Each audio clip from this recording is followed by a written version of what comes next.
અંબા અંબા અંબા અંબા અંબા અંબા અંબા. સ્વતંત્ર નિરપેક્ષ પૂર્ણ તત્વ નિરાકાર પરમ તત્વ સ્વયં પ્રકાશી રહ્યું છે. સદાશિવ વશિષ્ઠ કાકભૂષણ સરસ્વતી વાલ્મીકી એટલે સુધી પહોંચી પોતે ના રહ્યા, એ રૂપ જ થઈ ગયા. એટલે જ્યાં નિરાકાર પરમ તત્વ અને સાકાર પરમેશ્વરનો બાધ્ય નથી, એ નિરાકાર પરમ તત્વ સ્વયં જ પ્રકાશી રહ્યું.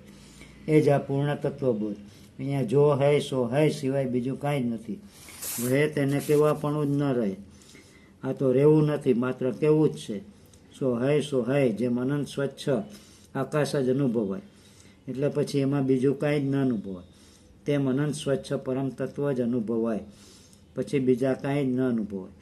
અનંત સ્વચ્છ પરમ તત્વ દર્શન કરવું નથી, અને નથી એમાં મરવું છે.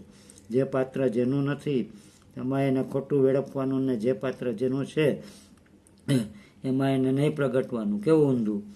માણસ માયાની હોળીનું પાત્ર જ નથી, પૂર્ણ બ્રહ્મનું જ પાત્ર છે. અવિદ્યા વાસનાથી માણસમાં માયાની હોળી જ પ્રગટે છે. પૂર્ણ તત્વ બોધથી પૂર્ણ બ્રહ્મ જ પ્રગટે. માણસોમાં હું છે ત્યાં જ મારું છે. માણસો જે સિવાય જ્યાં હું નથી ત્યાં ક્યાંય મારું નથી. માણસોના હુંવાળી જગ્યા થોડી જ છે, અને માણસોના હું વગરની જગ્યા અનંત છે.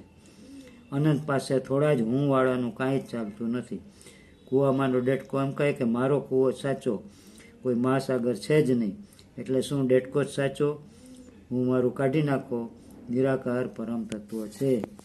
અસ્તુ સર્વનું કલ્યાણ થાઓ.